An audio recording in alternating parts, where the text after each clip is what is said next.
Can somebody please tell me what the is going on? Yes, yes, yes. You know what it is. You know what time of the week it is. You know what time it is in general. What's going on here? What's going on here? Where is... Let me do the sound check. Let me do in general. Yes, yes, yes. Okay, so we're good in that regard. We're good in that regard. There's a couple things that we need to do to make this thing official. Have it. Okay, so where are we? Too many windows open. Too many windows open. We got to make this thing official. And to make it official, you know, we got to put the appropriate banner up. What is this? Boom, boom, boom.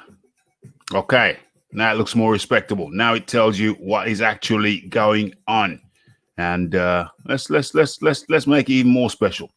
Let's make it even more special. Let's get that thing at the bottom floating across the screen. Where is it? There it is. Boom, boom, boom. And without much further ado, it's been a crazy week. Let's bring in the man of the hour. Let's bring in the reason why you are here. And there he is. None other than Rick Glaser. Rick, how you doing, mate? How you doing? It's been a crazy week. Ralph, I gotta contradict you. It's not the man of the hour. It's the man of 2 hours. Well, it's the man of 2 hours and 12 weeks. Do you realize, Rick, this is our 12th week anniversary, Rick? I woke up this morning. I was excited. So that's all that counts. That you've definitely piqued my interest. You've got some very educated boxing enthusiasts that come on your show and ask great questions. You ask great questions. You let me expound. It's a great show. I enjoy it tremendously. And we enjoy having you on, Rick. Absolutely, it's great to have a man of your experience in the game coming over and sharing it with us. So it's a mutual appreciation society over here, folks. And there's no shame in the game. Rick, it's been crazy this week. It's been crazy. The goings on. Every couple hours, there's a new story. I mean,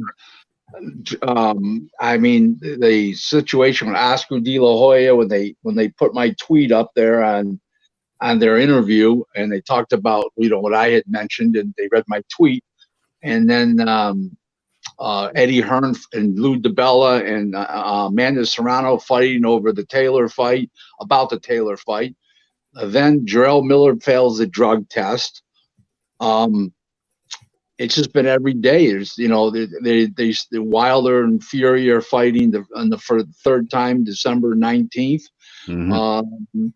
Lomachenko and Teofimo looks like they're geared up for, I believe it's September 19th. I believe that's the date there too, the 19th again. And it's probably going to be in Vegas, probably at the Alliance, the new football stadium at the Las Vegas Raiders are going to play in, the brand new Alliance Stadium. Just a million things to talk about today. Dillian White crying like a baby still about the WBC situation.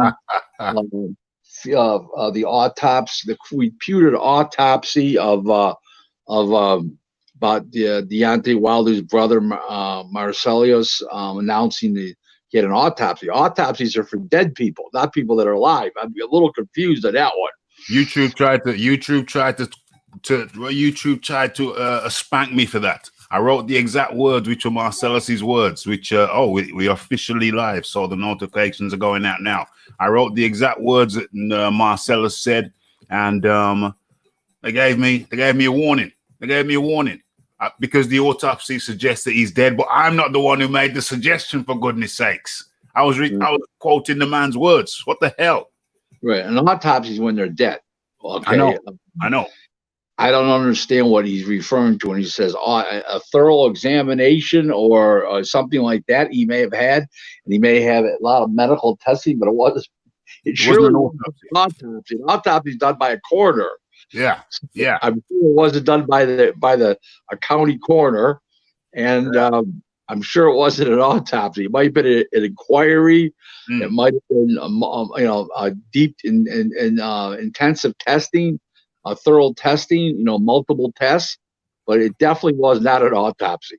It wasn't even a biopsy. It wasn't even a biopsy because there was nothing being cut or, put in a culture dish or nothing like that. So I don't know them country boys. I don't know them country boys use the language rather loosely, perhaps we could say, if we're trying to be polite. It was loose. Insinuating that Fury cheated. He didn't cheat. I mean, it's just so ridiculous. It's just there'd be so many people that have to be bought off. Somebody would have spilled the beans.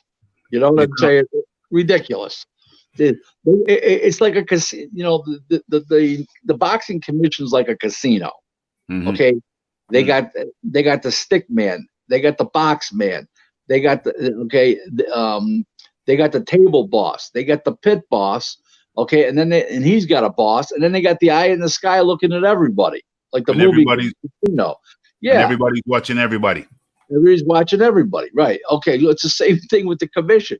You got the chief inspector, you got the inspectors, you got the executive director, you have the referee, you got the inspectors in the corner, and you got a doctor in each corner. And you got each guy looking at the hands being wrapped, signed off, and the guy stays with them. It just is just crazy. And everybody keeps bringing up the Louis Resto, Billy Collins situation. The only reason I mentioned Louis Resto was he won that fight, technically. What that was different back then. First of all, they didn't have the protocols, the rules, protocols, the procedures and protocols that they have now. That was 37 years ago. That was June 16, 1983, and it was undercard fight to Duran and Davey Moore. Okay, in Madison Square Garden. Another thing is they used horsehair back then. That's right. Okay? Now they use foam. And now that night they took out horsehair. They literally pulled it out of the palm area, and they kept pulling it out through the palm area. Okay, I get it. They cheated. Okay, people went to jail for that. People were banned from boxing. Panama Lewis went to prison and was banned from participating in a corner for life. He still can't get in the corner 37 years later. The man spent like 7 years in prison. Ha. Okay? Didn't he work with Lennox Lewis? Panama Lewis, or was that Pep Carrera? Am I getting them mixed up? Pepe Carrera, you're talking about. Yeah. Panama Lewis, no association with Lennox. Would not have a guy like Panama Lewis around. Trust me. No way. So going back to what we're talking about here, there was horsehair, and they pulled it out. They can't pull out anything now out of the glove. It's impossible. It's a big one singular piece of huge foam. Okay, number one. They can't put anything in there. There's nowhere to put it. Okay, I mean, it's just so crazy. This whole thing, everybody's watching, looking, inspecting. The gloves are held by the commission. The commission have to be in on this. I mean, this would be the biggest scandal in the history of sports if this was true. It's so ridiculous. You know what? You and I have talked about this on this show before. Okay, I've talked about it in other shows before. Okay, and I've been asked about it, privately by intelligent people, writers. It didn't happen. People got to stop with this craziness. The world is not a conspiracy. I promise. Okay, bad enough things happen by accident. Okay, not by intent. There was nobody did anything wrong here. Okay, he wasn't hit. This Marcellus is saying, by the way, this Marcellus is 5-2 as a pro, and he's been stopped twice, so he knows what it's like to get knocked out. We know all about Marcellus over here. I'll cover those videos, Rick. Don't worry. I'll put them in down below in the permanent comment section. Don't worry. Carry on, Rick. Deontay was no better. He just had more protection because he was an Olympian. He was an Olympian. He just had more protection. So, and what I'm trying to say is, we've wasted a lot of time on this. This is all about the LDBCers, the Haymanites. It didn't happen. It's bad enough in their mind that an Al Heyman fighter lost, and it's bad enough a black man lost to a white man. That's what it's all about. That's what it's about. If this was Ali Frazier, nobody'd say anything. Yeah. Okay. Yeah. Okay. So it's a joke. It really is. It's just so crazy and far. And like I said, everybody relates to 37 years ago, an isolated incident. And they made so many rule changes and procedures, protocols. They stopped using horsehair. I mean, the changes are astronomical. I just want to compare something for you, Raf. Okay, do you play basketball at all? No, I used to back in the day. Okay, well, you remember the Chuck Taylor and the Converse sneakers and all that. I got some. Look at the basketball shoes today that they use, and look at the ones they used 37 years ago, and the difference. No comparison. Well, the same thing with the boxing gloves. No comparison. Have you seen a glove rip in years? Remember they used to rip all the time? They used to rip. Not anymore. They don't rip. Okay? Believe you me. Okay? There's no question.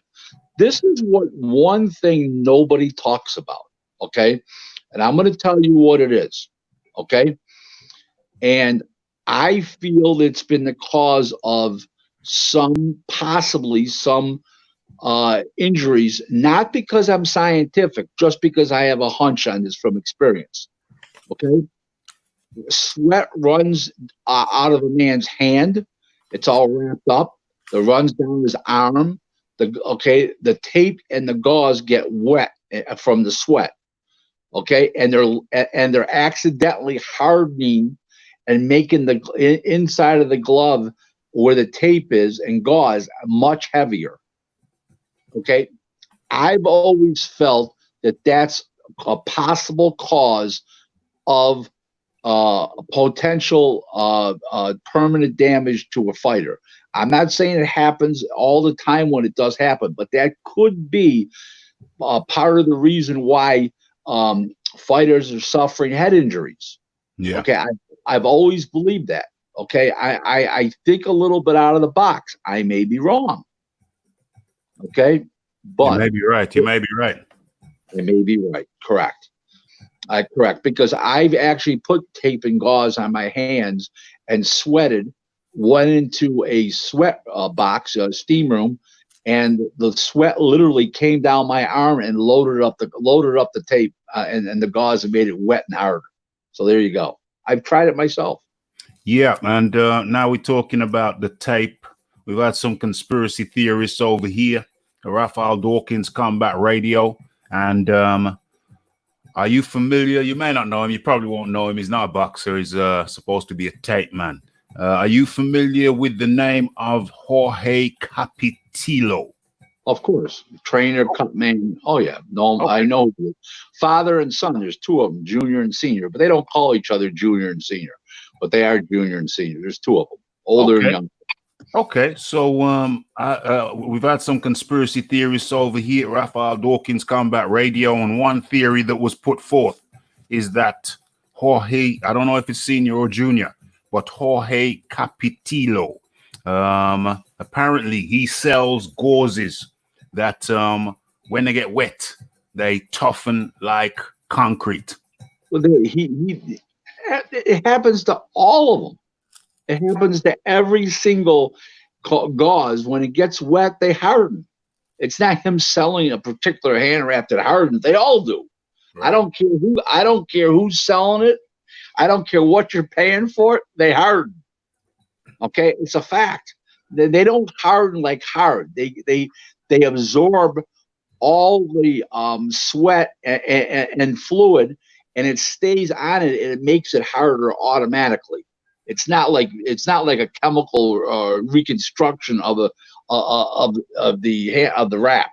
So let me tell you something, Ralph. I've been around 29 years in boxing full time. I've been I was a huge boxing enthusiast, a huge fan before I got in the business. That's how you get in the business. In other words, you don't dislike boxing and get in. You got to pay attention to it.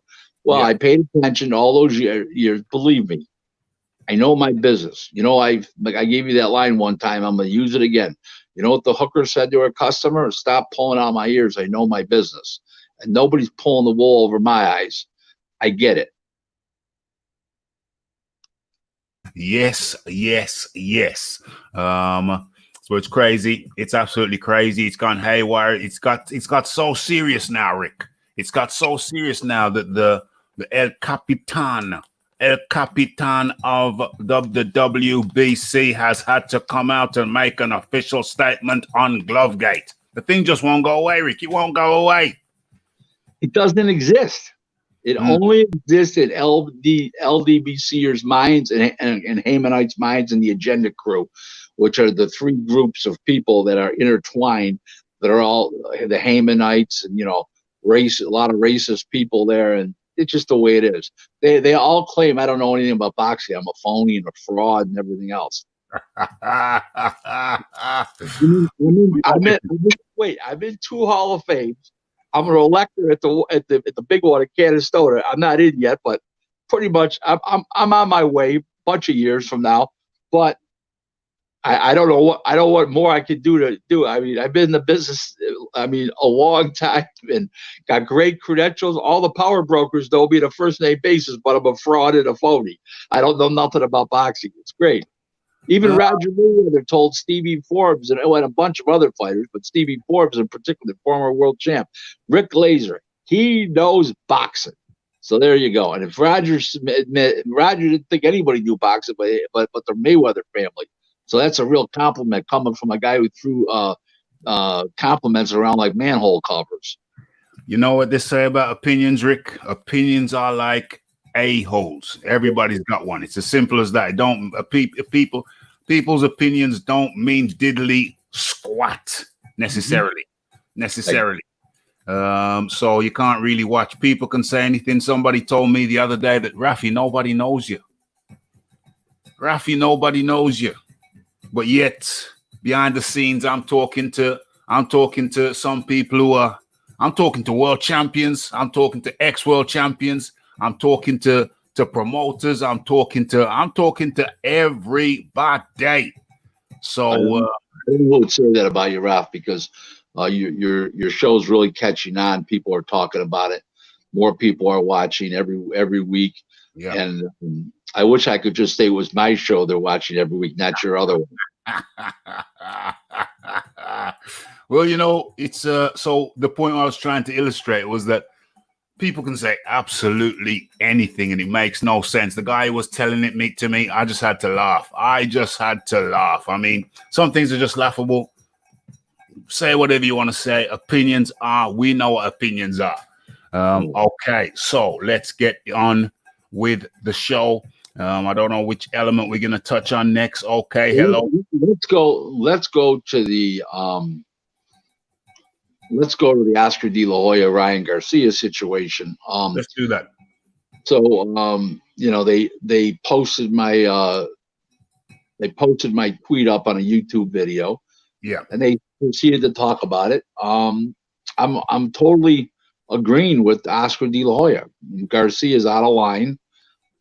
He's not taking into consideration the COVID testing. He's not taking all the costs with the new procedures and protocols and the additional hotel rooms. Everybody needs their own hotel room now when you go for a fight. You can't stay in each other's room anymore. Everybody's got to eat separately from the rest of the people in the hotel or the casino. And it just changed. Now there's no crowds, there's no sponsors, there's no site fees, there's nothing. Ryan Garcia and his attorney yelling out, "Well, we sell 10,000 tickets." Not now, you don't. Okay, nobody does. And that's why he feels he deserves more money. Well, there's no people. When the people come back, then we give you more money. That's not good enough, Ryan Garcia. Now he's sitting making zero. The man could have made 250, 300,000. He wanted 500. So now he makes zero. It's a genius business move. Raph, here's a great negotiation. Here's $250,000 or zero. Take your pick. I want zero. That's what he said. Listen, very, very bad business move. Listen, he's not in the position. He's not in the position. He's not Mayweather. He's not Mayweather. He's not Mayweather.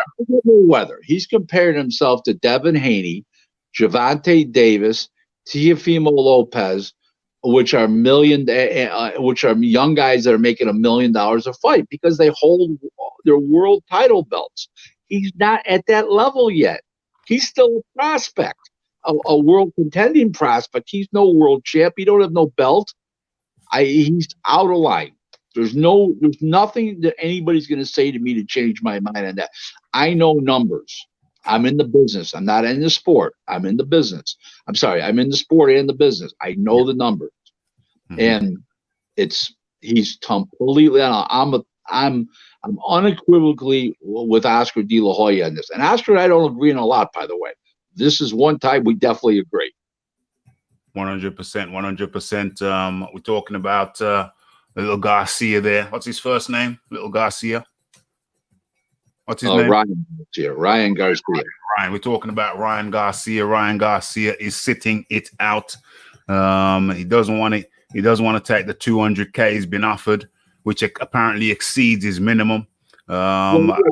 I think they offered him like 250 or 300 even just to close it and get it behind him because Oscar wanted to create a big thing around July 4th with it being an American holiday, a new boxing holiday, and kick it off with Ryan Garcia. I mean, it was crazy that the kid said no. I mean, first of all, forget the money, for instance. Okay, you slow down your momentum. Okay, number one, you don't get another win. You don't get more exposure. And here's the biggest thing. You got millions of Americans unemployed right now, okay, living off government supplements because of the COVID, the pandemic shutdown and the economy. And this guy's turning down 250 or 300,000. He looks like an ingrate. There's no sympathy for this guy unless they know him on a first name basis. Okay, in other words, they actually know him, and he knows them back on a first name basis. There's no sympathy in the boxing business, and there's no sympathy from diehard boxing fans. No way. Ryan Garcia fans, there might be some sympathy if they know him, and they know Ryan and the person knows each other on a first name basis. That part I'm not disputing, but it makes no sense what he did. He's getting bad advice, okay, and he's got to stop getting bad advice. Yeah, horrible advice. Horrible advice. Yeah, it's terrible. This is as bad as Tommy Morrison fight Michael Bent when he was on his way to fight Lennox Lewis for $7.5 million. Same thing. Same thing. I remember that he lost. Bent became the champion. Hold on. First round knockout. Yeah. Bent. When did Bent fight that guy from Norwich? What's his name? Herbie Hyde. He fought him right after that. Oh. So he wasn't a world champion when he fought Herbie Hyde. Okay, that's cool. Okay. So Ryan No. Bent was the world champ. He lost his title to Herbie Hyde. That's how Herbie Hyde won the title. Oh, that's it. That's how Herbie Hyde won the title. Yeah. So Herbie Hyde was promoted by Barry Hearn. Yes. Matchroom. Matchroom. That's right. Herbie Hyde from Norwich. He also Herbie Hyde also fought Riddick Bowe, if I'm not mistaken. Well, that's how Herbie Hyde lost the title. Yeah, I was there. That was January of '95. I know it was in '95. I think it was in January. And then Bowe fought Jorge Luis Gonzalez in his first defense for the title, and he knocked out Gonzalez. Yes. So that's where we ended up. But I'm just I was at the fight with Herbie Hyde and Bowe. I actually supplied the sparring partners for Riddick Bowe for the fight. Oh, that's fascinating. That's a fascinating sequence of events. Morrison makes a mistake, takes on Michael Bent, screws up. Michael Bent becomes champion, goes on, comes to Norwich, comes to the UK to fight Herbie Hyde, loses the championship. I think he got knocked out, if I'm not mistaken. He got knocked out. I remember that. And then Herbie Hyde goes over to the US under Barry Hearn Senior, under Hearn Senior's tutelage guidance, and then loses to Riddick Bowe. Hey, Rick, those were the days. Those were the days. Look at that. Bang, bang, one after the other, after the other, after the other. Yeah, and then right after that, you know, it was like things like changed a lot. Riddick Bowe only fought one more year after that. I think '96 was his last year. So Riddick Bowe's been retired for a long time now. People don't remember. People don't forget. They think he fought up to about 10, 15 years ago. He's been retired since like '96. He's been retired a long time. Get your questions in, folks. I know some people have already get questions. Keep them coming in. Well, we will endeavor to get to them. So get your questions in, folks. Okay. So what we're saying, we got Leighton Evelyn, we got Lisa Bayliss, we got the Vizzo, we got the JD Boxing, Mr. Spooks, Monique Thompson, Roger Lee, and many, many more up in the building right about now. We got Marla. We got the Philip Khan Roberts. Okay, so lots of people in the chat. Make sure everybody, if you enjoy, hold it. No Red Glove Militant. Red Glove Militant. I think Red Glove Militant was on. I think was it last week or the week before? A couple of weeks before. He's got a lot going on. A lot of family issues. He went to two funerals in 1 week a few weeks ago. So I think Red Glove Militant has got his hands full right about now. And sometimes you just got to step away and take care of personal business. Ralph, real quick, we're doing this from my home here on my end, and my wife saw me before, right before I went on the show. She saw I had just taken a shower and I looked good. She says, "Where's your wedding ring?" I said, "We're in the house." She goes, "Listen, wear it. There might be a good woman that wants you on that thing, and you gotta ward her off with that ring." There's a couple of marvelous ladies. I've never seen them, so I can't test it. There's at least a couple lovely ladies, and Rick is frozen. Rick's wife has turned him into a pillar of salt. Yeah, for sure. Smash that like button. We're gonna wait for Rick to get back. Keep your questions coming. We're gonna get to as many as is humanly possible. But as you know, this week has been crazy when it comes to news. Hold on, we're only at Wednesday. When did the news start flooding in? The news started flooding in early at the end of the week, and it has not stopped coming. Got lots and lots of news for y'all.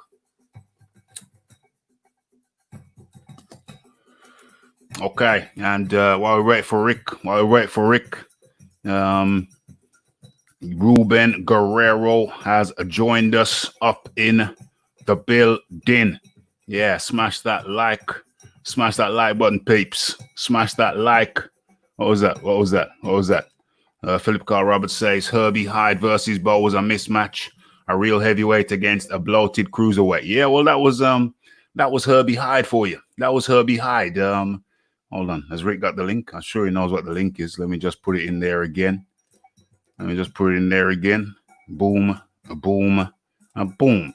Yeah, well, that was Herbie Hyde. He was really a cruiserweight. That was his build. That was his design. But credit to him, he stepped up to heavyweight and became world champ. He beat Herbie Hyde, who beat Tommy Morrison. Tommy Morrison had he beat Michael Bent, who beat Tommy Morrison.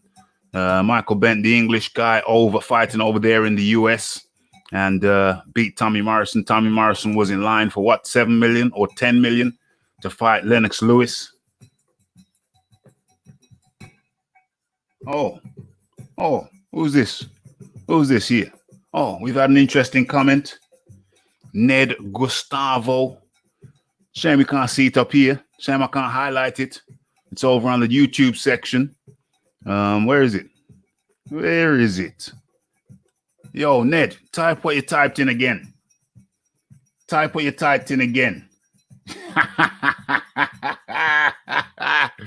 Ned. Who did hide? What? Oh yeah, I see that. Okay, so Rick rejoins us, and the question I've just been asked is by James Jameson: who did Herbie Hyde fight in the car park? Well, that was Michael Bent. That was Michael Bent. Michael Bent had and Herbie Hyde had a lovely scrap. It was one of the better scraps. It was an actual physical scrap, punches, wrestling. It was one of the first MMA fights, Rick Glaser. Yeah. That was 94.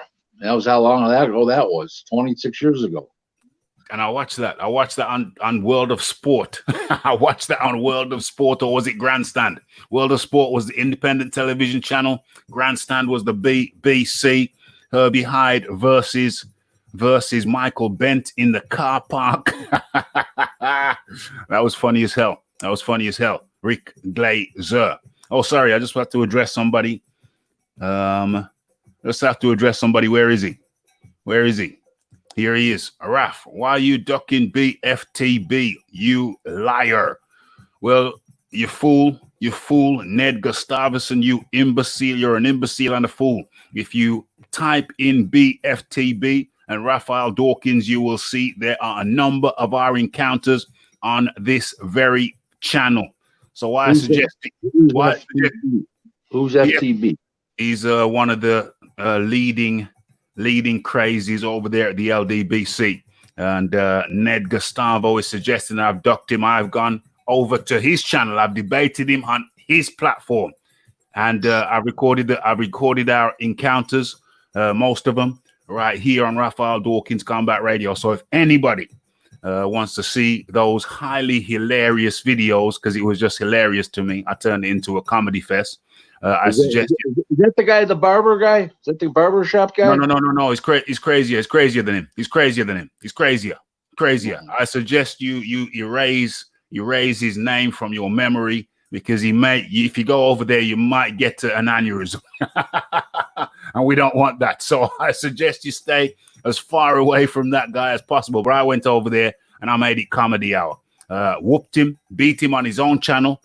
Beat his ass, put him off my knee, spanked him, and then sent him to his room. So please do your research, Ned Gustavo. As a matter of fact, where is Ned? Where's Ned? Anyway, Ned, do your research. But carrying on, back to Rick. Rick has rejoined us. Where are we now? What topic we're gonna go on to? Yeah, Ralph, I just want to mention something. I was always here. You couldn't hear me or see me. I saw you. I saw myself on the screen, and I was listening, and you kept saying I wasn't there, but I was. So I switched back and then came back on again. That's the thing to do, because you were frozen. You were frozen on the screen. You were like, okay. So now, yeah, let's go to the Jarrell Miller situation. Let's go to Jarrell Miller. Now, in the dictionary, okay, I haven't looked since the other day. I haven't looked, but when it says moron, it says C. Jarrell Miller right next to it. Yeah. Well, it does. I mean, two times. No, not two times. Yeah. Fourth time. Yeah. Kickboxing. One time earlier in his boxing career, there was some doubt, and they didn't suspend him. They didn't do anything. Then he got caught last year, and now this is the fourth time. This guy's an anabolic animal. Anabolic chicken. The anabolic chicken. I don't know if anybody saw my post. The other day. I posted a rooster with his chest. Stuck way out, and that's what Miller represents to me. At least. Well, 2 times back to back. We're talking 2 times back to back, Rick. 2 times back to back. Here's why he's done. Okay. They just begged the commission to get him approved. He knew it. And they went out on a limb. The head of the commission, the chairman, is a doctor. The executive director of the commission, he is a retired FBI agent. Okay, Now, are you familiar with the FBI is in America? Are you familiar with that, Rafi? FBI, CIA, ATM, whatever you call them. I know all of it. We watch the films, Rick. We watch the films. Right. We watch all your films. This guy, Rick, I'm even familiar with Waco. How about that? Correct. There you go. So, what I'm saying to you is right now is that he went out on a limb, got special permission to fight. They granted him. Then they licensed him. And then he goes out and does this. It's no good. It's good. The guy, first of all, the guy's got to be the most self-centered, dumb bastard in the world. Okay? For you can name somebody else in that boxing ring with regular gloves on. Okay? Just ask Deontay Wilder's brother, Marcellus.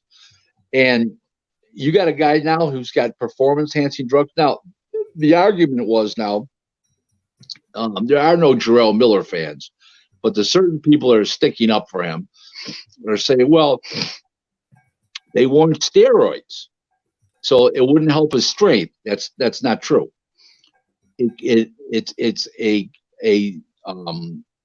a stamina building drug that'll help you throw more punches and faster. And as the other guy gets tired, you're still going along, motoring along at the same speed. And you know what?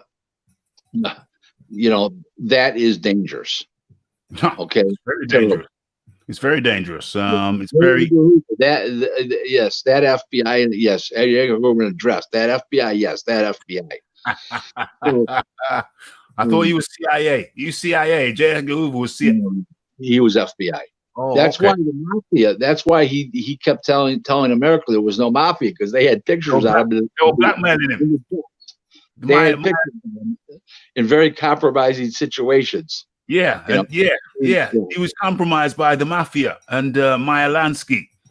So the FBI, the leader of the FBI, people, let this sink in. The leader of the Federal Bureau of Investigations was being blackmailed by the mafia.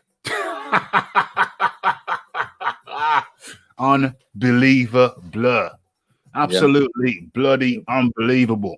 Okay. The Jarrell Miller situation, embarrassing for him, embarrassing for everybody that backed him and helped him get through the testing, to get through the licensing hearing.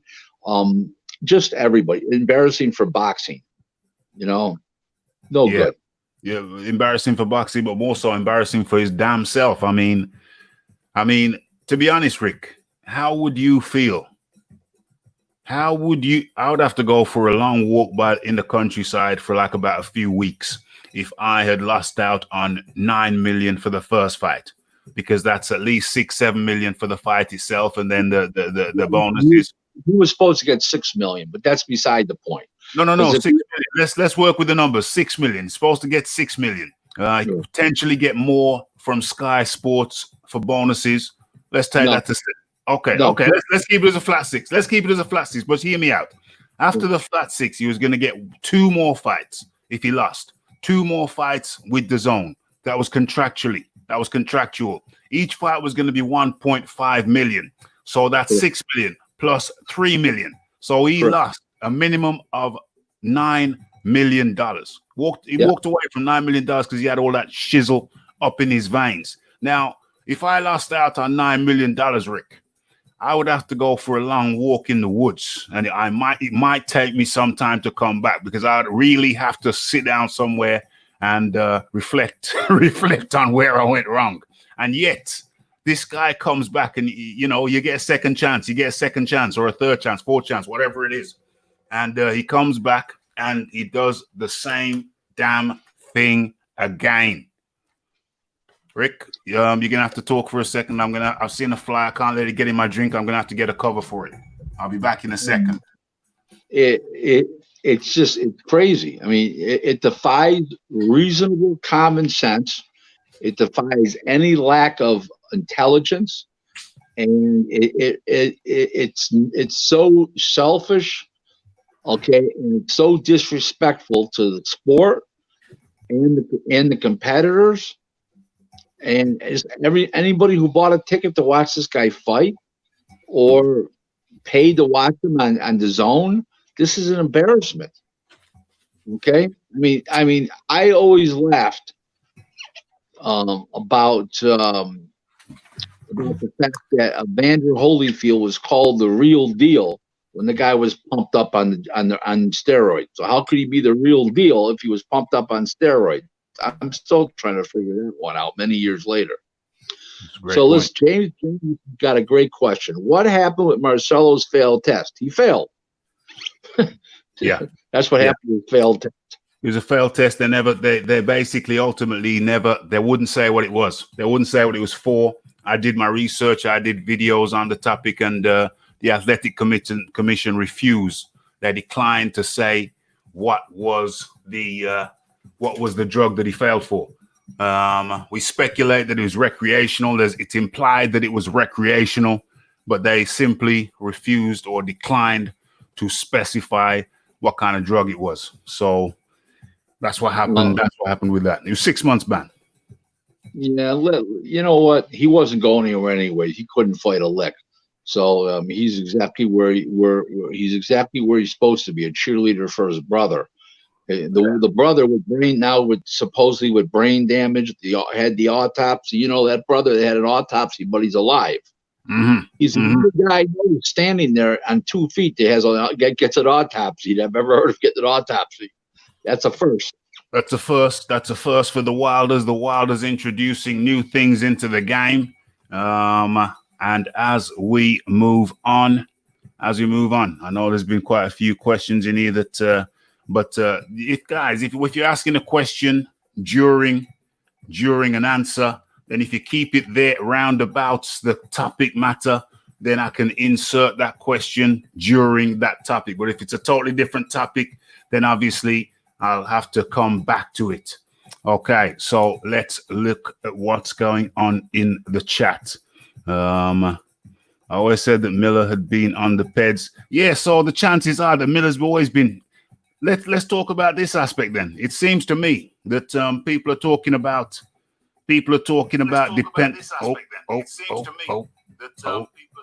volume control. My bad. Okay, so it seems to me that people are talking about an addiction. Maybe Miller is addicted, but I don't think it's about addiction. I think it's about dependency, and the two things are different. When you're addicted to something, you just have to have it. Dependency. I've always said there's a lot of fear in that man, and I think that helps him get over the fear and gives him confidence to get in there and do the best he can. Mm-hmm. Mm-hmm. Yeah, so that's dependency. It's not about addiction. It's not a physical addiction. It's a mental addiction, and that's called dependency. He don't feel that he can get in there and represent himself to the fullest without artificial aids, shall we say. And so I think that's the reason. Why he does what he does. It was only one compound this time. It was GW1516, and otherwise called Endurable. And that's what it does. It's used for endurance. So that's why you could see such a big, overweight fellow putting out 60 punches around, putting out the output that you'd expect from a lightweight, Rick. Yeah, quite a few. My friend called me up. He's a boxing fan, and he says, "This Jarrell Miller. He sounds like what did he say? A human ped warehouse." Ha. So that was one. I mean, I've gotten a lot of calls from a lot of people thought that what an idiot moron. This guy's been called every day of the book. Dummy, big dummy instead of big baby. Big Parma. That was a good one. Big Parma. Human pharmacy. Just a whole bunch of great names, and he deserves it. Let me tell you, I have no sympathy for this guy whatsoever. Okay, none at all. Zero.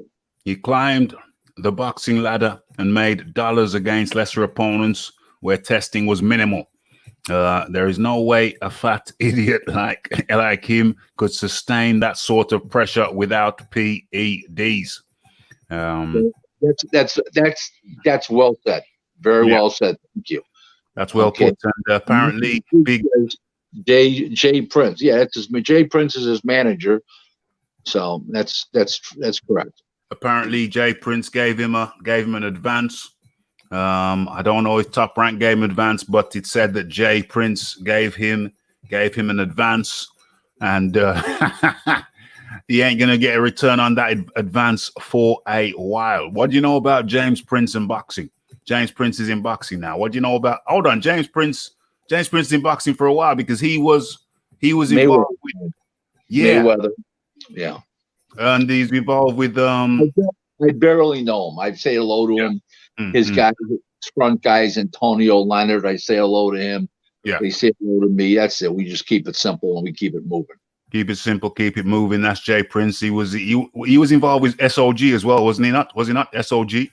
He was the manager. Yeah, he was the manager. So he's in the music industry and in the sports and entertainment. All the Marcelo stuff vanishes from the internet. His KOs aren't nowhere to be seen. Yeah, they were getting rid of his KOs for a while, but his last KO, that's there for all to see. That's there for all to see. Harold Scronius. Yeah. Mm-hmm. Yeah. Okay. So what have we got here? I'm looking for a question from the chat. He's also Shakur's manager. Damn. He's deep. Yeah. He's deep in the boxing. Okay, I know I missed some questions, so I'm going to scroll back. And pick out a couple of questions from the chat. Okay. So Nigel Dennis. Never seen Nigel Dennis before. Said R.E. Fury Wilder. It's not because a white guy beat a black guy. The LDBC would be saying the same rubbish if Joshua beat Wilder. It's a Wilder Heyman cult thing. Would they be saying?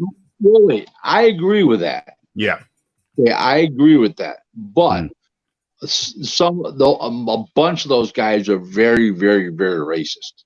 Yes, I've listened to them.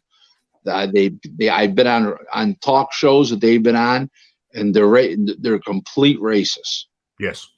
Okay. True. You know, one of them found out was Jew. Man, he's a Jew. You know, come on, please. They got to stop. You know, I feel I'm blessed to be Jewish. So yeah, 100%. And to the next from JJ. Hey, Raf and Rick, great show, much appreciated. How do you see Jeff Horn versus Tim Tszyu? How do you see that fight going down? How do you see it going? It's an excellent fight. I give a slight edge to Tim Tszyu on the sense that he's very strong. He's younger. He's in great shape, and he is not. He's on the going up, where maybe Jeff Horn's already peaked and he's on the way down. So I give Tszyu a slight edge. But you know, Horn's got a lot of experience. Horn can bang, and it's going to be a great fight for all Australia to see. It's going to be sensational. No question about it.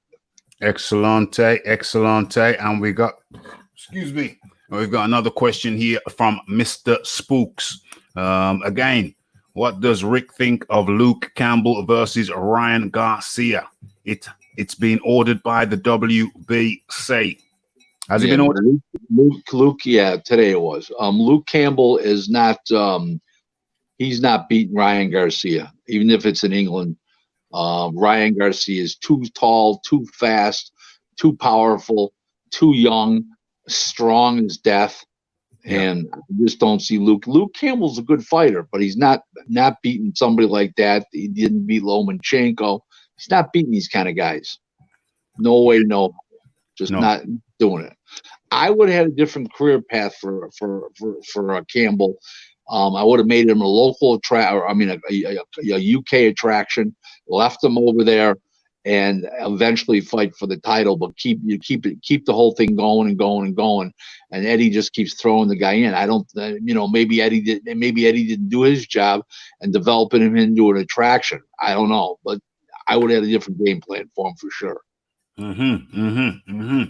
Okay, so. And the questions are coming thick and fast. Well, actually, I'm going back in time for the questions that were missed. Rick, Can Tyson Fury sue Wilder team for defamation of character for what they are saying?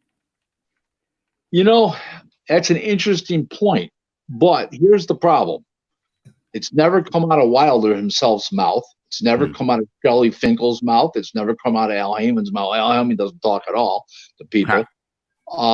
It's never come out of Jay Deez's mouth. It's never come out of Mark Freeland's mouth. It's always come out from the brother, from the LDBCers. It's come out from all the crazy sources. So no, you can't. I mean, you can sue, but they throw it right out of court immediately. You can always sue, but you get thrown out of court right away, immediately.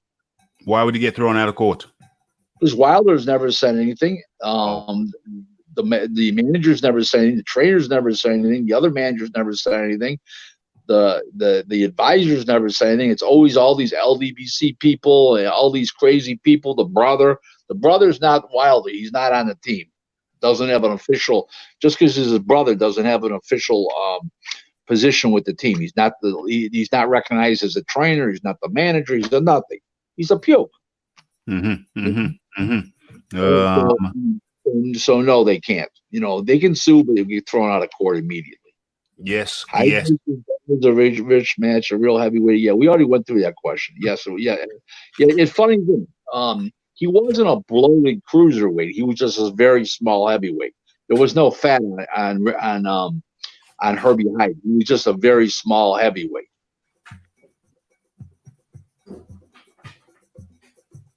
Yes. What's the next question, Ralph? Yes. Let's get to the next. On to the next. We keep on moving up, trying to get to the questions that we missed. Then I'll go back down to the bottom. of the chat. Okay, so Fortuna fighting Linares. Yeah, that's a great fight. Anything can happen in that fight. I give a slight edge to Fortuna because he's a better pure puncher and he's a little more durable. Linares isn't that durable. His chin's not that good. He cuts easy and he gets easily discouraged. But I like Fortuna just a little. But it's a toss-up fight in reality. It's an excellent. It's a fight that everybody should want to watch. Absolutely, 100%. You know it's going to be action-packed, that's for sure. Okay. Lisa Bailey says, what happened to Fortuna? What something happened to Fortuna? Nothing happened to him. He's fighting Linares. He's fighting Linares, Lisa. He's that's up next. When is that fight scheduled for? Do we know? Has a date been set or? I don't think a date's been set yet. Okay. Oscar's trying to see if there's going to be people allowed or, full crowd, half crowd, quarter crowd, and he's trying to hold off as long as possible before he comes up with a date, Yeah. So Bray says WBC just announced they are mandating Ryan Garcia versus Luke Campbell for the interim title. I don't think Oscar will allow that fight to happen. Why would Oscar not allow that fight to happen? Because of the fact that he's in dispute right now with Ryan Garcia until Ryan Garcia comes to the table and comes to his senses. Why would Oscar go pay him and then have a disgruntled fighter with an interim belt now? He's not going to do that. He's got to come to the table clean and start over again. Yeah. He's got to come to the table clean. They got to be Leighton Evelyn coming through. I'm going to be scrolling back down Leighton Evelyn, so I'm going to be highlighting all of those. We're just taking care of the questions that I missed on the way. So people, keep your questions coming thick and fast. Another good one here by Leighton Evelyn. Rick, do you think Top Rank will cancel Big Baby Miller's contract? No, because they owe because if they won't, they probably won't. I'll tell you why. Not because they care, but because he owes James Prince. He owes James Prince money, and James Prince brings all his fighters to Top Rank. So if he put him out on a free agency, James Prince would lose control of the situation. Okay, and he can go sign with like Heyman, and then look to put Jay Prince out and everything else. So I don't think that's going to happen. If he does, he does. But I don't. I have a stinking suspicion they're not going to release him only to protect Jay Prince. If somebody pays him back, maybe they'll release him. You know what I mean? I think Jay Prince is going to call that shot more than Top Rank. I don't mean that to say anything negative about Top Rank, because I'm not. But he manages Shakur Stevenson, and he's very friendly with Bob and Aram, and he's friends with all the guys at Top Rank, and I just don't see that happening. I think that this man needs to be paid back. Mm-hmm. How does he get paid back? By Miller coming back to fight in 2 years' time. Until he's able to fight, maybe a year or two, 2 years, and then the Top Rank will maybe or somebody else comes along and buys him out. Who knows? But I think they're going to look to protect Jay Prince's advance to him. Yes, 100%, 100%. And Roger Lee says, Rick, why does Bob Arum want the broadcasting rights for Tszyu v. Horn in the U.S. if he's not their promoter? Because Bob has 36 dates a year, okay, number one, okay, and he's got 36 dates in America and 30 foreign dates. So he has those dates to dwell out to foreign promoters, and that's a good quality fight that means a lot. There'll be 50,000 people thereabouts. So it's a meaningful fight over there. He'll make it to be a meaningful fight over here. And I'm sure he has options on the winner. He's got something up his sleeve. Trust me. Mm-hmm. Okay. Bob Arum is the sharpest man that's ever been associated with professional boxing as far as the big promoters go. I mean, Mickey Duff was a manager type guy, more or less, and he was sharp. The late Mickey Duff from Your Great Country. Oh yeah. In England, but Bob's as sharp as anybody. I mean, he's really, really knows his shit. 100%. 100%. Leighton's, we've answered that one from Leighton previously, but much thanks, Leighton. Much thanks for putting some money in the tin. Much appreciated. Much appreciated. Okay, and what's going on here? Marla says, Springbok rugby player just got an 8-year ban as a repeat offender for ped use. Boxing should be this tough with cheats. What do you say? What do you say, Rick? 8 years. I don't know how long they can legally ban him, because realistically, you can't suspend the guy more than his license is. So it's going to be pretty hard to do that. You can go to court because he's not licensed anymore. Once the license expires, they'll go to court. But everybody can blackball. I think that's important. I think a blackball is more or less the situation. Yeah. I think he'll get blackballed. Yeah, absolutely. And James says, any thoughts on Daniel Dubois versus Joe Joyce? That's a regular question. We get asked. Yeah, that's October 24th. I love Daniel Dubois. I think he takes his game to the next level. He performed very well so far. He's big, strong guy. The other guy's big and strong. They're both good. Joyce is a little slower. I just think that one's going up and one's reached his plateau. And I think that's why they're putting Joyce in now, because he's reached his plateau. He's had 1 million amateur fights and he was an Olympian where the other guy wasn't. So I think, and one's 33 and one's 22, and there's ships crossing in the night here. Dubois going up, and I believe the other guy going down, from what I could see. Listen, if Joyce hit him over the head and won, it wouldn't shock me. I'd be greatly disappointed, because I'm very high on Daniel Dubois. And surprise, we got a little surprise for you, Rick. We got a nice little surprise for you. Where are we?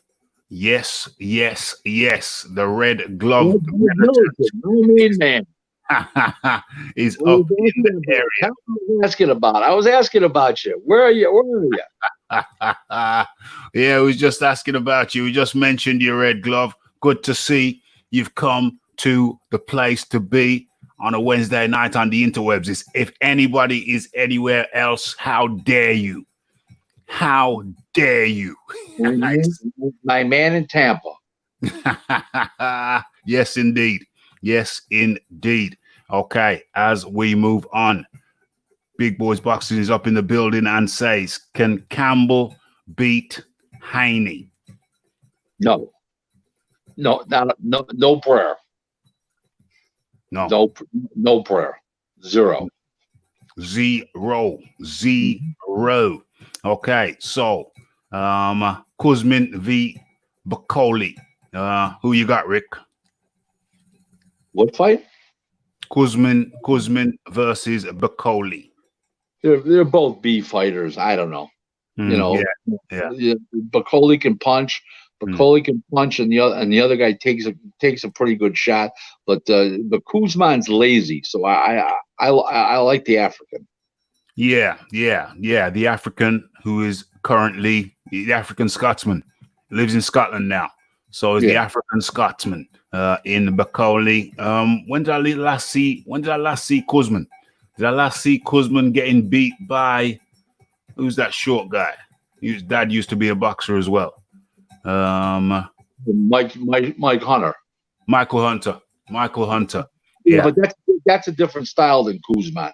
Michael Hunter, slick, fast, moves around, light on his feet, great jab, different style. Kuzman's like a slow potting guy. It's totally different. He'll have a much better shot of beating. Bacoli have a much shot of beating Kuzman. I'm sorry. Kuzman will have a much better shot of beating Bacoli for that reason. Yeah. Better fight. They're more in front of you, both guys. Both guys are both in front of you. What else we got next? Hit that like button. It's free. Absolutely. Leighton Evelyn says Bacoli all day. I think I'll edge towards Bacoli. The other guy's lazy. Kuzman's a lazy guy. Yeah. Kuzman's a lazy guy. Absolutely. Yeah, that's the problem with Kuzman. And Lisa. He fights uninspired. That's that ain't beating Bacoli. Not beating Bacoli, and much appreciation goes out to Lisa Bayliss for supporting the channel. Much appreciation. Thank you. That's the second time Lisa Bayliss has extended her generosity. Well, not the second time, because every time you come here, that's extending generosity. Every time you smash the like button, it's extending generosity. Every time you hit the subscribe button, it's supporting the channel. So that's much appreciated. Okay. Wizard Sleeve up in the building and says Wilder won't make it past the first presser. He's finished. Damn. Not gonna make it past the first pressure. Well, listen, what's in it for what is in the trilogy fight for Deontay Wilder? I'll tell you what. Millions. That's what's in it for Wilder. Whether he's win, lose, or draw. They're gonna make some long money off that, Rick Glaser. They're gonna make some long money off that. Yeah, I mean, it's called prize fighting for a reason, and the prize is money, and he's gonna try to reclaim his title, and he's not going to, and he'll be knocked out 2 fights in a row. He'll have a diminished value. He might retire. He should have enough money to retire. He's made a lot of money for 5 years. And the last couple of years, last 2.5 years, he's made real good money. So I could see him retiring if he gets stopped again, especially if he gets left on the canvas. And that's highly possible this time, where he quits on his stool. I don't see a good ending for Deontay Wilder as far in this fight. Just can't see it. And if he fights on after that, I surely don't see a good ending at all. No, I don't see a good ending. I think this is purely for money. Especially after that autopsy. If Deontay Wilder can come back and win this fight after his autopsy, I will be extremely impressed. That might be a first in boxing or in any sport for that matter. A man comes back from an autopsy and becomes a world champion. He'll be the first world champion who has successfully navigated an autopsy. Let's put it that way. have you commented on the Lomachenko versus Lopez fight? No, not yet. I don't think we have. I don't think we have. We just mentioned that's going to happen more than likely on September 19th. I think it's a great fight. What happens in the fight? I keep getting asked. Well, this is what this fight is. This fight is either going to be one of two things. It's either going to be Lomachenko playing Joe Calzaghe and Teofimo playing Jeff Lacey, or it's going to be Teofimo playing Mike Tyson and Lomachenko playing Trevor Berbick. So it's one of those two endings right there. I believe it's good. Who knows? I just don't know. It's going to be a great fight, but no question about it. Great fight, no question about it. What was this? Miller can't do anything he wants. Dimitri Solita also has him by the short and curlies, juiced up or not. I think Solita's out of it now. He's been bought out. Solita's in, and so is Greg Cohn. Top Rank took over the promotional, but they still have paper through Top Rank.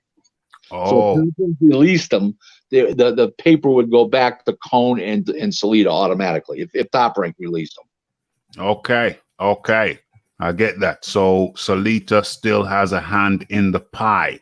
What we got here? We got the problem is Solita's not going to look to protect Jay Prince. So Top Rank may hang on to him to protect Jay Prince. Okay, so T. White, the fight doctor in the building. Why does Devin Haney think that Bob Arum is a crook? No idea. Didn't know he ever said that. I didn't know he said that. I didn't know he said that. Mm-mm. No. If you could, him and his father respect Bob Arum. They didn't sign him. They weren't that excited about him. Everybody else was Eddie was excited about him, and they reached out to Eddie and they made a deal with Eddie, a short-term deal, 4 or 5 fights. But I don't know. I never heard that Haney say one bad word about Bob Arum. Okay. So we don't know nothing about that. T. White, if you could furnish us with a little bit more information, that would be appreciated. Okay, good question by Lisa Bayliss. How did you enjoy the fight last night? I heard somebody got the teeth knocked out. Yeah, the guy that won got his teeth knocked out. That doesn't happen very often, does it? How the hell do you get your teeth knocked out wearing a gum shield? They were implants and the veneers. I think they call veneers, and they popped out. What do you think of them? I thought they were solid, world-class professional fights with no knockdowns, and it's tough to go through 4 fights and not see any knockdowns or any stoppages. But they were solid fights, but they weren't. I wouldn't call them exciting. The main event was pretty decent. Wasn't great. It was pretty decent. It was a solid show. That's all it was. It wasn't good. It wasn't good. It was solid. Solid. If Miller was in the UK, he would be on a life ban. I don't know if no, I don't agree with that because the people, England would be smart enough not to let him come over. Well, we know that Dillian White got a 2-year ban for a energy drink. 2 years for an energy drink. And what do you think? That's a good question. What do you think will be the punishment for Miller? What do you think? What do you think? Just instinctively, what do you think? Three things. I think he's going to get 2.5 years, if you ask me, of not a suspension, but at least a ban of 2.5 years. Maybe a suspension of 9 months or a year, but a ban of 2.5 months, where 2.5 years when nobody uses them. Okay, they'll be blackballed. In other words, like when you look on the, there'll be a red flag on the computer on all the records about his problem. Nobody will use them. Okay, and I think that they'll be basically blackballed. Period. But he'll get like maybe a year's suspension. And I think that Nevada will never license him again. No. Ever. Okay. Wow. And I think he'll get a huge fine. I think the fine is going to be pretty big. Pretty big. Yeah. So damn, it's looking rough. It's looking very, very rough for Miller over there. There's another issue. Reputation. What TV network's going to want to put him on? Who believes in the guy? What promoter's going to get behind this guy? Breaking news. VADA reports that they have found traces of blood in Jarrell Miller's drug system. Yeah. A guy called me up and said the same thing to me. Yeah. Line. Thank you very much. That was a great line. Yeah. Do you realize Kuzma stopped Joyce in the first round in the amateurs? Right, Rick. But that was then. This is now. Kuzman is lazy. He's very lazy. I've seen him fight several times. He's lazy, and he doesn't fight with enthusiasm. He's very lethargic. Let's not confuse amateurs and professionals.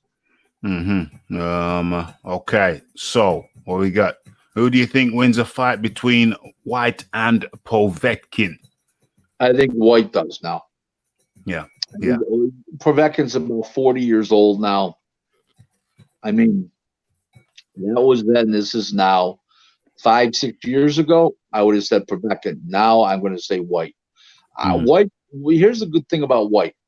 When White fought on that show, when he was the filler on that show, and they put him in short notice, and he beat somebody, he looked terrible because he didn't know he was going to be fighting. When he knows he's going to be fighting, he's going to be in shape, and he knows he's going to get challenged in this fight. In his mind, he's going to get challenged, so he's going to come in shape, and he'll do what he's got to do to win. I just see him winning.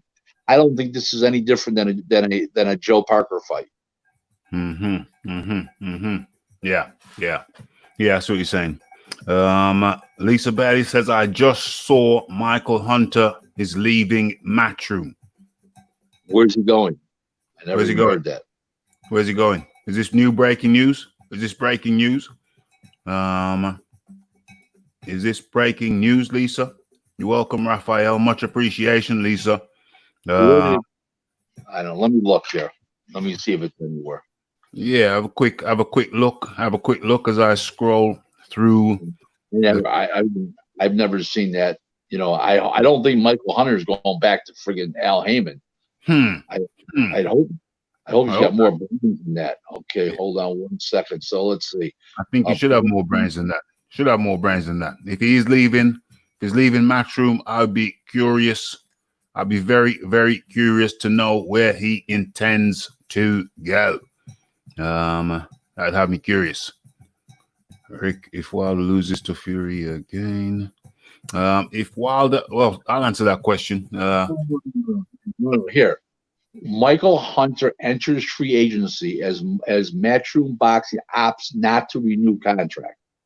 So they're cutting him loose. Oh, they cut him loose. Matchroom cut Michael Hunter loose. What the hell's that all about? I don't get that move. I don't get Nobody wants to touch the guy. The guy can't draw 4 people. He can beat anybody on any given day. So if you got an attraction, why would you want to put him in with Michael Hunter? Nobody's ever coming to watch Michael Hunter fight. He can't draw any people. And nobody's, he's too dangerous of a guy to lose to it. The guy who can sell tickets. Damn. So Michael Hunter is cut loose. Is cut loose by Matchroom. That's breaking news. We just heard that now. I'm very surprised. But just like Rick says, if you got a guy who could beat anybody on any given night, but he can't draw flies. So hold on a second, though. Hold on.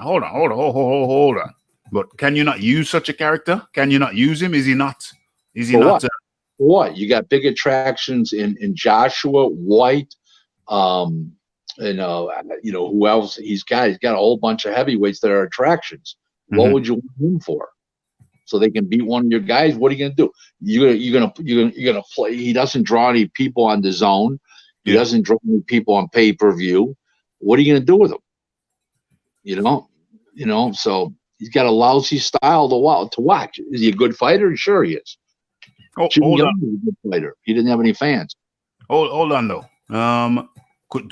But if he's with the opposition, if Michael Hunter is now with the opposition, then it could be possible that he could work his way into a position where he fights one of your guys, one of your big guys. Is it not? Is it not? 100%. That's why Vernon Forrest got signed by Main Events. They were afraid they were going to put somebody was going to put Vernon Forrest under Pernell Whitaker's ass. Yeah. So that's true. Okay, but Eddie doesn't think like that. That's not Eddie's style. So Eddie's not a Eddie's a great promoter. He's not in England, in the UK. He's not a boxing guy. Let me say this: he's not a boxing guy. Number one. And number two is he hasn't proven himself in America to be a great promoter yet. Not sure why Hunter would leave Matchroom. He's had the best fights as a heavyweight in his career. And for those who say he's coming up from cruiser, Hunter has fought most of his career at heavyweight. Eddie cut him loose. Yeah. So Eddie cut him loose. Yeah. Eddie didn't do the contract. Damn. That's surprising news.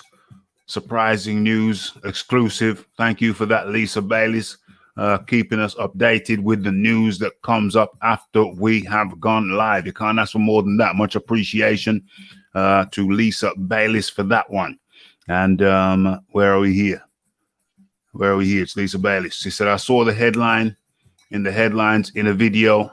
After this is over, I'll have to listen. You don't have to go over there and listen, Lisa. We've solved the riddle. Eddie Hearn has cut Michael Hunter loose for reasons we just mentioned. Rick says, well, if you can't draw flies, what you got him for? Me, I say, well, damn. I'm surprised Eddie Hearn didn't keep him around, so he's not available out there to be a spoiler for one of his guys, because allegedly, Rick Glaser, that's what Eddie Hearn did with old man Ortiz, with old Tease. Allegedly, Eddie Hearn kept him on the books for a while because he was a dangerous guy and he didn't want him getting in the way of his aspirations for his top guys. Allegedly. Do you think there's any validity to those claims, Rick Glaser? Back then, I would say there is, but Wilder's Joshua's got 3 belts, and somebody puts Hunter on Joshua. Okay, here's 1 belt for you. Goodbye. That solved that problem. So Eddie's in good control with Joshua, that situation. Yeah. Okay, so Leighton Evelyn, Rick, what will happen if Amanda Serrano don't fight Katie Taylor next? Will Matchroom sue her? Well, let's look at the bigger picture. Rick, talk on this whole situation as a whole.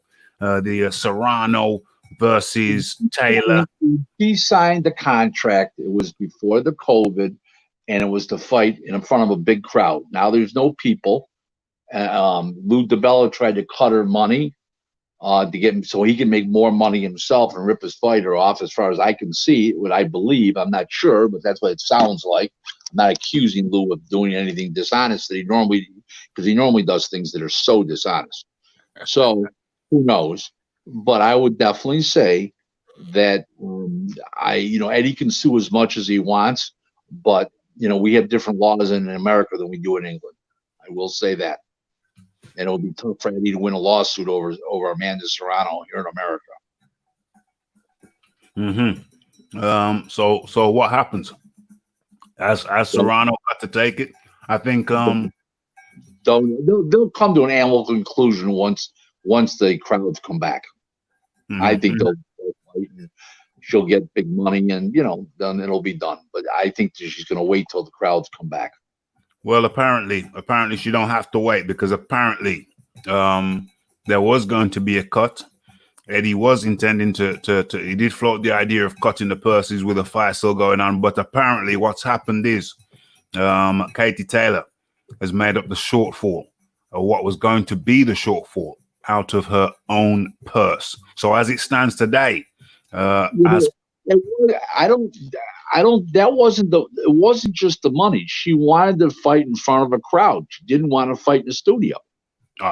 It wasn't just the money. She said, in one of the interviews I listened to, she said, this isn't just about money. I want to fight in front of a crowd. So we'll see. Maybe they pay her even more. Maybe it's a way for her to extort more money right now. Who knows? Okay, so where are we here? The Prudent Man. Big up to Rick, just enjoying the boxing knowledge. 100%. That's from the Prudent Man. Much appreciated. Smash that like button, hit that subscribe button if you have not done so. Okay, let us move on. It's because Bob Arum said Haney is a kid and ain't ready for Lomachenko. Oh, that might be He's some. not. He's not. He doesn't punch hard enough to keep Lomachenko off of him. Teofimo punches hard enough. He's not. He's not. 100% now. He's not what? He's not ready. He's not ready. But that surely doesn't make Bob Arum a crook. I never heard that line about Bob from Devin Haney or his father. I never heard that line. You can say that or privately. I never heard that line, to be honest with you, Mr. T. White. I've never heard that line. Maybe if you could post up the link in the permanent chat, I'll take a look at it. Nobody will see it because it'll go straight to the back room waiting for my approval, but post it up anyway.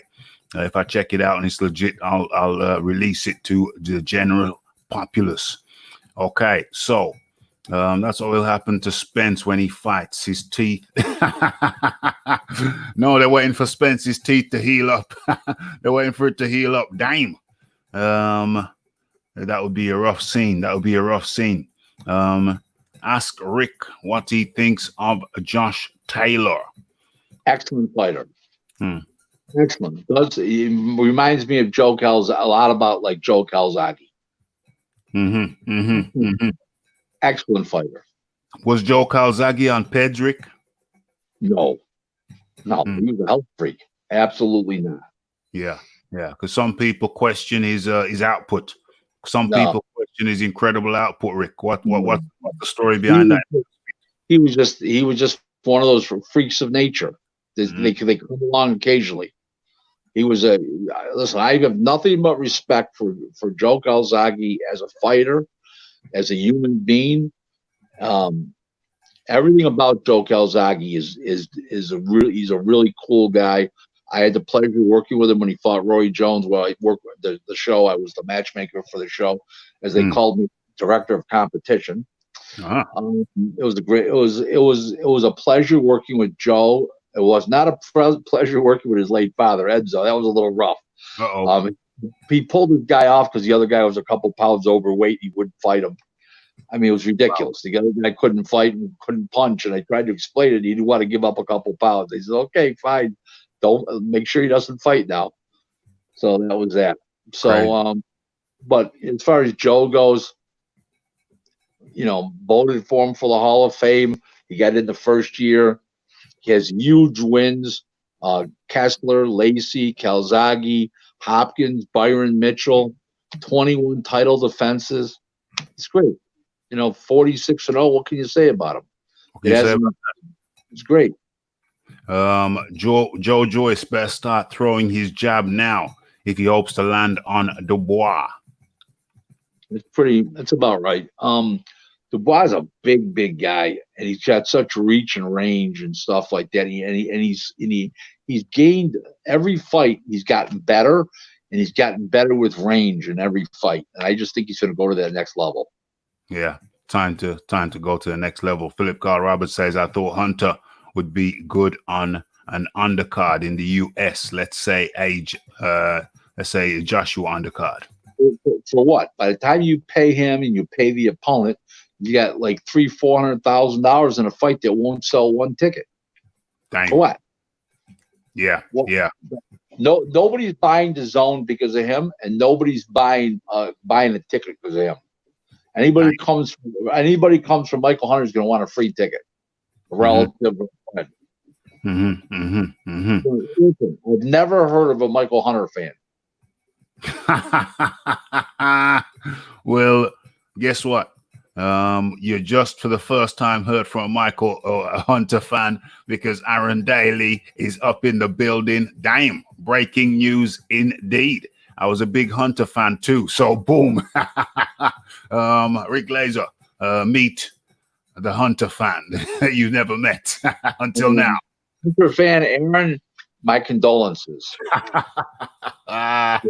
You're a Hunter fan.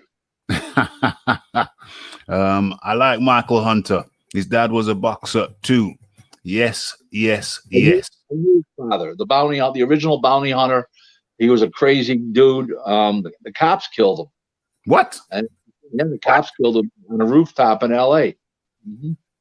Oh my God! I never knew that. Yep. I never knew that. I had no idea. I've never heard that story before. Dang. Mm-hmm. The bounty hunter got took out by the cops in L.A. Jeez. OMG. What a way to go. What a way to go. What does this say? Is there another fighter who switches between normal stance and southpaw within rounds? Who's the other one? Is there another? Marvelous Marvin Hagler did it. Terrence Crawford does it. There's a few of them. Not many. Not many. Hard. Yeah. Does Fury do it sometimes? He did it with Thomas Schwartz, I think, and I think Otto Wallin. Yeah, did it with Otto Wallin. I don't think he did it. I don't remember doing it with Wilder. No, that's a good point. That's a good point. This is a chat. Do you remember Fury doing it against Wilder? I don't think he did. I don't recall him doing it against Wilder. What's this here? I think Hunter beat Povetkin marginally in the first fight. Well, in their fight. No issues with the draw, though. But that was the best fight on the card that night. Yeah, over there in Doria. That was a good fight because Povetkin made the fight because he presses and he comes forward and throws punches. The other guy's just trying to get away and make you look bad. So that's why it was a decent fight. It was a decent fight. It was a decent fight. What does this say? Hunter's contract expired. I think they probably can't offer Hunter a decent deal during the pandemic. Maybe Hunter will get offered a new contract when the virus is sorted. Maybe and maybe not. So what's this guy? Bray says he's referring to a tweet. He's referring to a tweet. Oh, we got a new subscriber. Tank Nation is a new subscriber. Tank Nation joins the Raphael Dawkins Combat Nation. He's referring to a tweet Devon made about the purses for the TR Top Rank fighters. I don't know what he's complaining about. Here's another guy not taking just like Ryan Garcia, not taking consideration, no fans, no sponsors, and approximately 240,000 a show for additional costs now because every fighter needs their own hotel room. They can't double them up anymore, and because of the COVID testing procedures and protocols. These guys don't know business.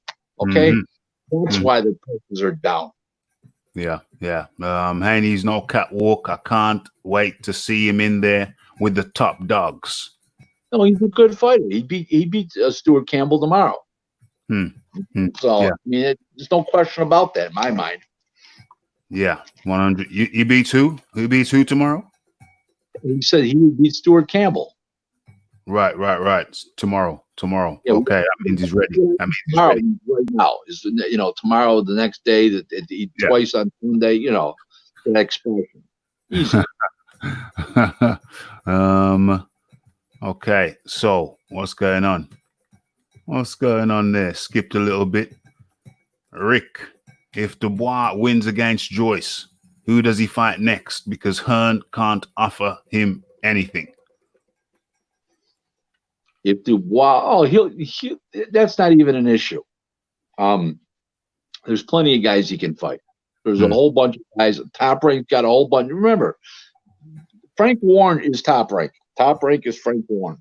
They're tied in together. That's why you got the ESPN Plus dates from Bob. That they got Fury and Wilder. They got Fury together.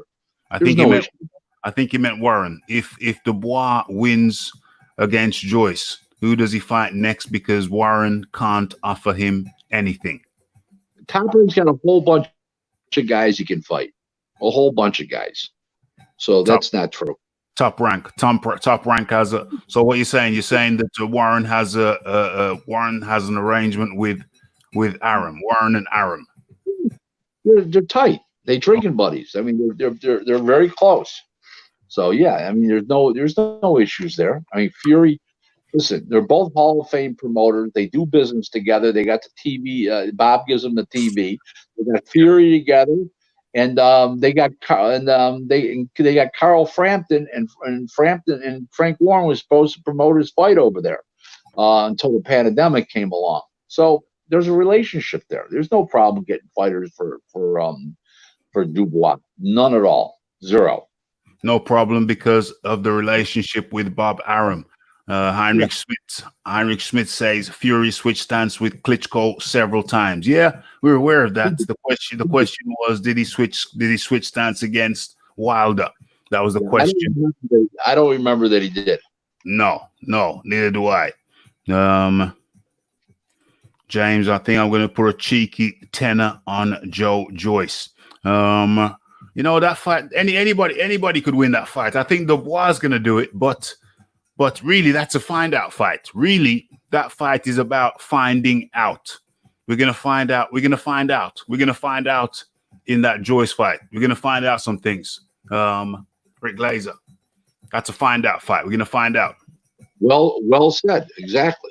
We're going to find out swiftly and quickly, as the expression goes. 100%. And DJ Georgie Porgy is up in the building. He's saying, show your support.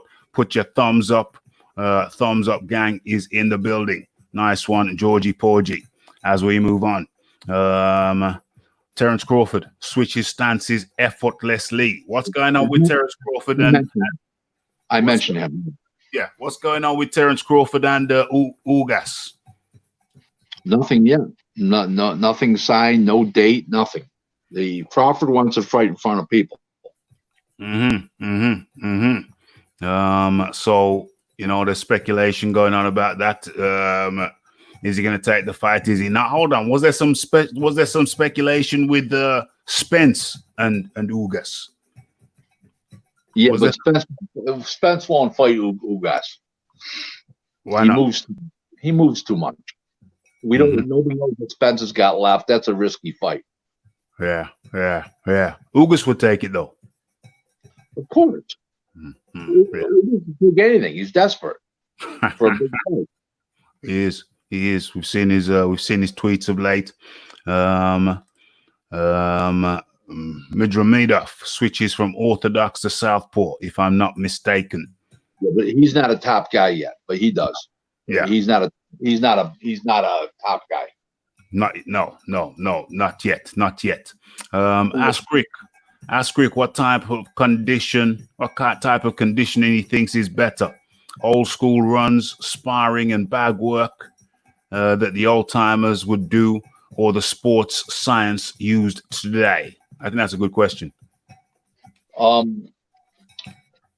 think that old school is better for the boxing part, but I think the fitness, the new era of fitness, is better for long term for a fighter to extend his career a long amount of time.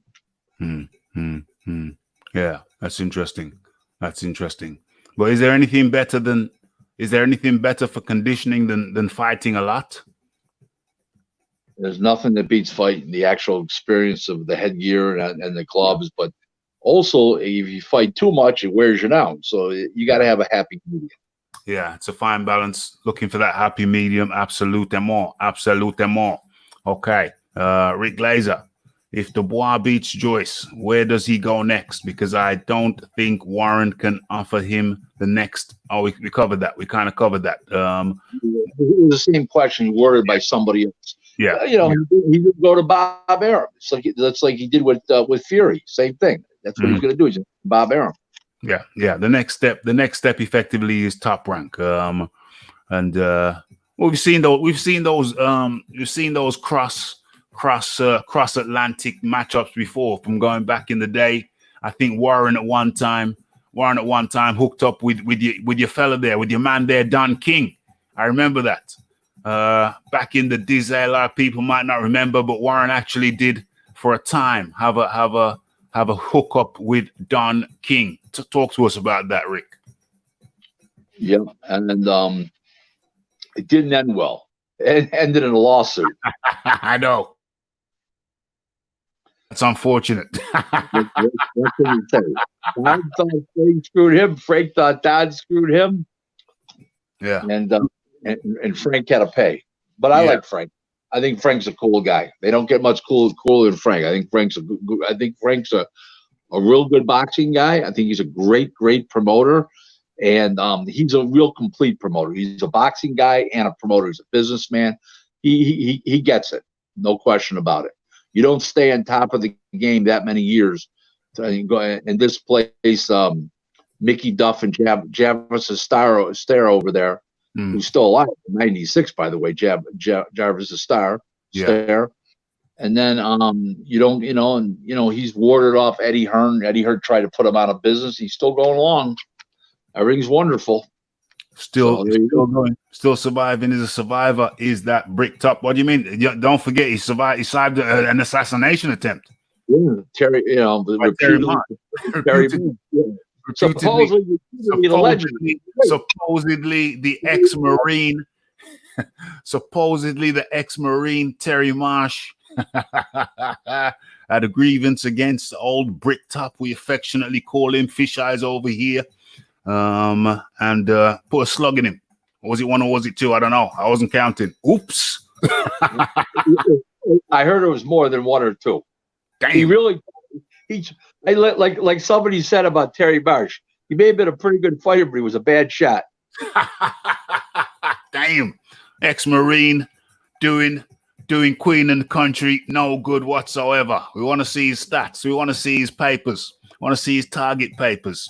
Okay, let us move swiftly on. Let's move quickly on. Pernell Whitaker was a switch hitter too. Talking about switch hitters, yeah. He really wasn't a switch. He switched once in a blue moon for 5 seconds. That's not a switch. Guys that go through complete rounds are a switch hitter. That's not a switch hitter. It's just plain monkey. It's a stupid business. Yeah, monkey business. I have seen a few switch hitters, but not all of them are successful. A real switch hitter has to be good at it. No point in changing stance and getting laid out. No, you don't want to do that. Hagler was very good at it. Marvelous Myron Hagler is great at it. Yeah, that's a good point. That's probably my second favorite. That's my second favorite boxer.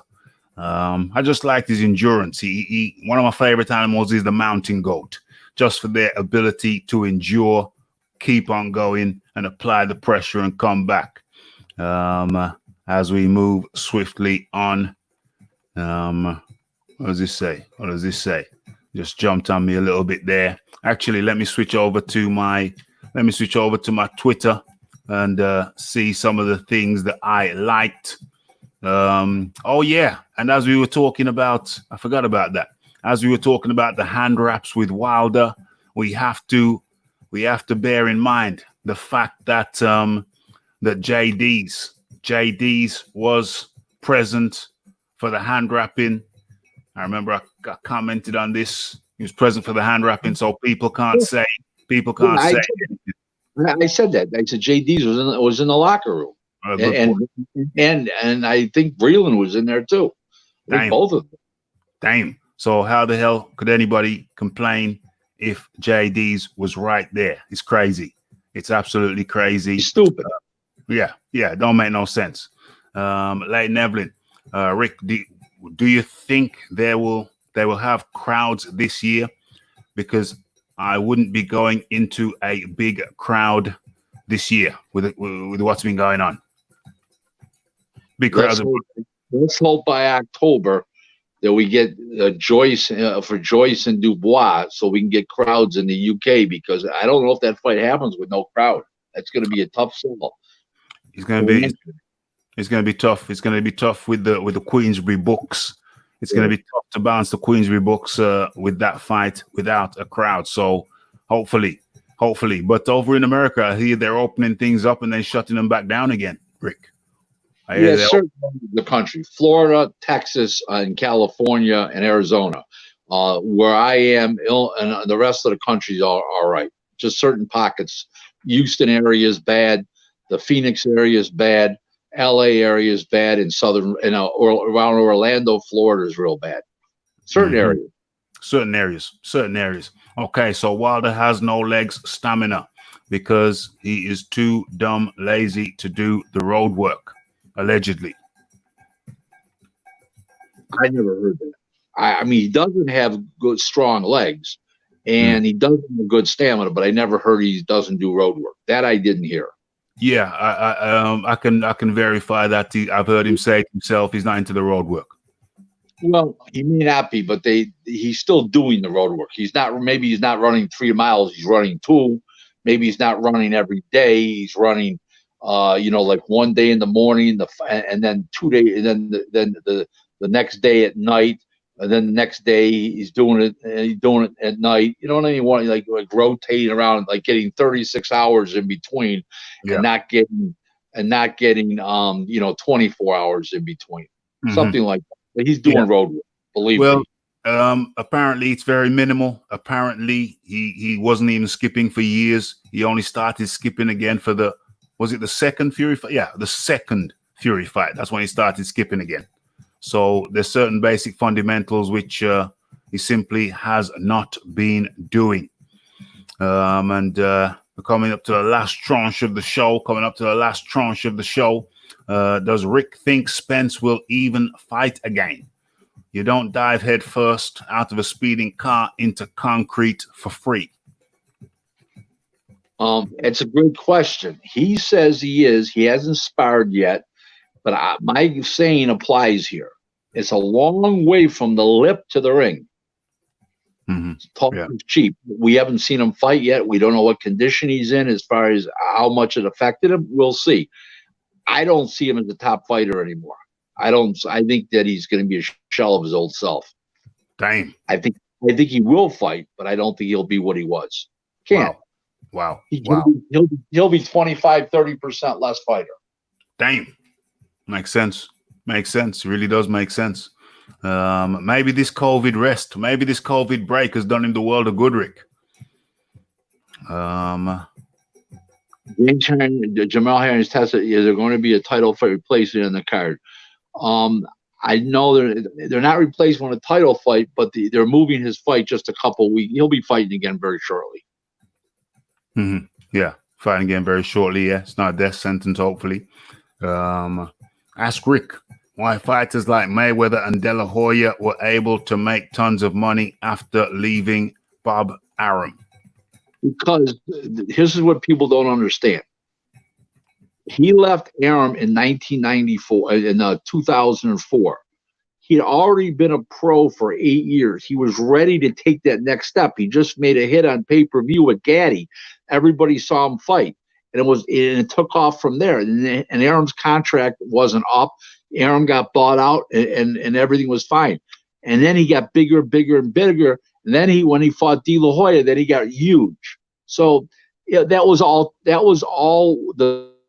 a natural progression that was in the works. Fighting Gaddy next, fighting Gaddy, which Arum did, and then going on from there. That's all that was. And as far as De La Hoya goes, of course they're going to make more. Of course he's going to make more money because De La Hoya was a mega pay-per-view star, and of course that he was keeping 100% of the profits. He didn't have to pay Bob 25% of the profits. So of course he's going to make more money. That's a natural. That's a no-brainer. So, does there come a point in a fighter's career where it's best that he becomes his own promoter? Well, if he has somebody to run the promotional company, and he's got people around it that are competent and that are honest and competent and can do the job, but Arum knows how to get that extra 8 to 10% more buys out of a pay-per-view show than the next guy does. And that's a proven fact. So if it's done 800,000, the next guy would have done 720. Okay, and that you take that 80,000 homes, and let's say it's returning $40 a piece. That's $3.2 million right there. So You know, when I say returning the 40, you remember there's $40 million. Is if it's $80, you know, the promoter gets half. The other half goes to the distributors and the satellite and cable outlets. But also, Aram has a way of generating more foreign TV money than anybody. That's a fact. He's far superior in the foreign TV sales part than everybody else's. So and he's got deals. He's got deals in Japan for his fights, and all over the world for his fights, everywhere. I mean, practically.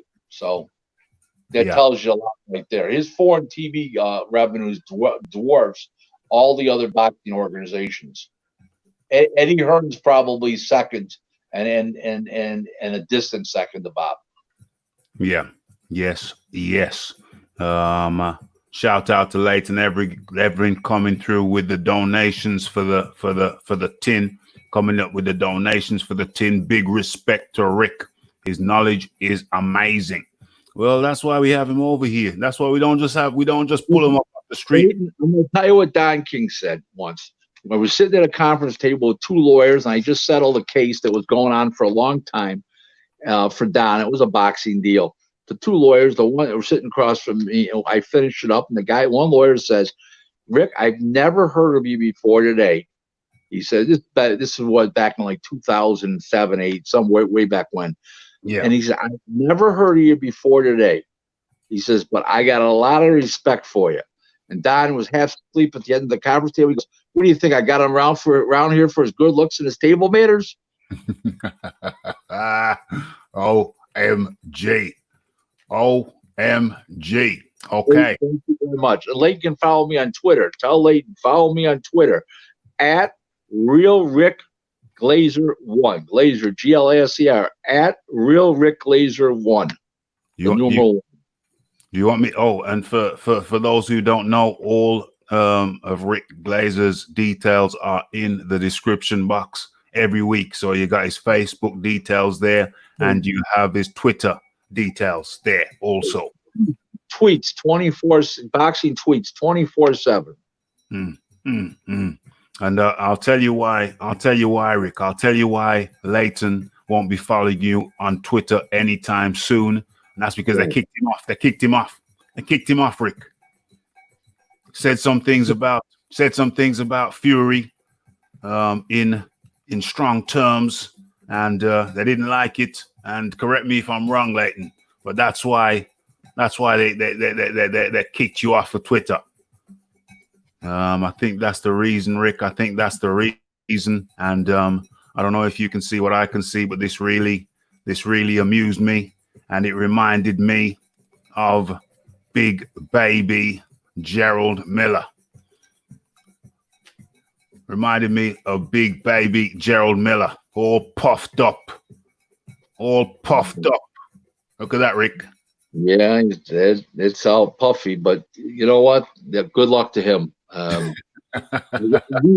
Everybody wastes too much time on Jarrell Miller. He's going to be no longer licensed as a professional boxer. They're going to revoke his license. We won't have to worry about him no more. Let's talk about licensed fighters at all-time greats. Yeah, let's talk about that. That's what we want to focus on. Although we've come to the end of another one, Rick. That's why I brought this up, for a little bit of comedy relief. If Jarrell Miller was a chicken, he would look a lot like this. We've come to the end of another one, Rick. We got through it. Enjoy it tremendously. Look forward to being on next week. Absolutely. Looking forward. By the way, just to let you know, Ralph, I'm going to be able to be on every week for the foreseeable future, because I'm in a further discussion with my wife. She doesn't want me traveling until the COVID situation is completely straightened out. She's not looking to inherit my money quite yet. To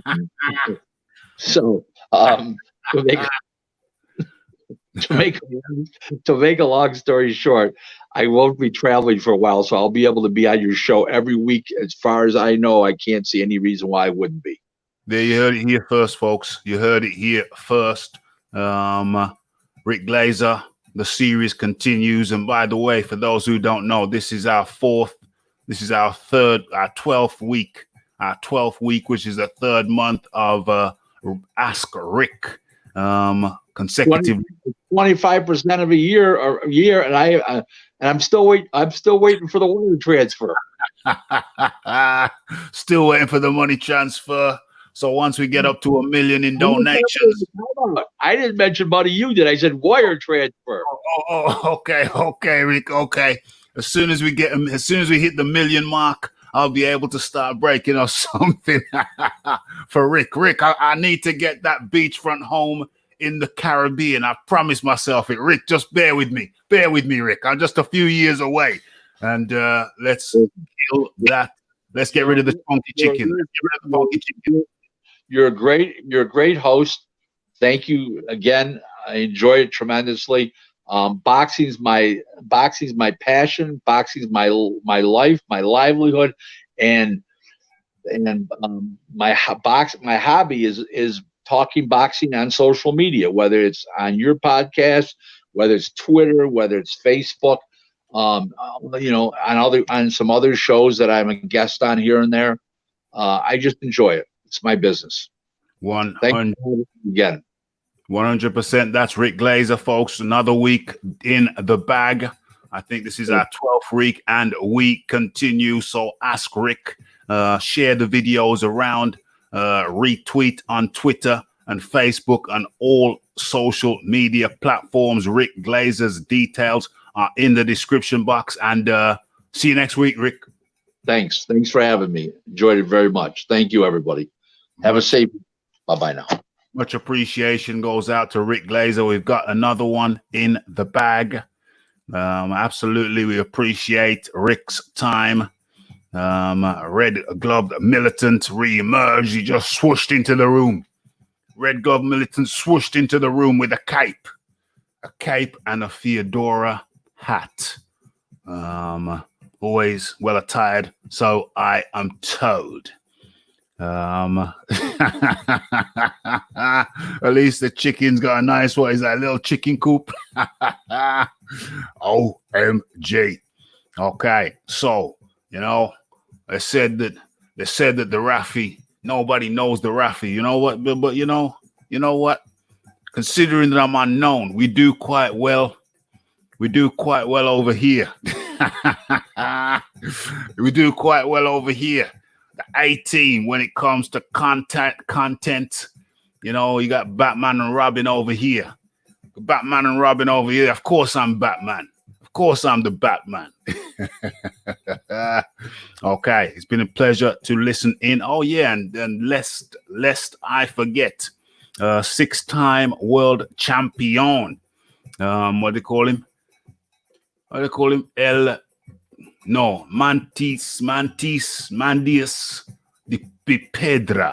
Mandias de Pedra, something like that, and it means little hands of stone.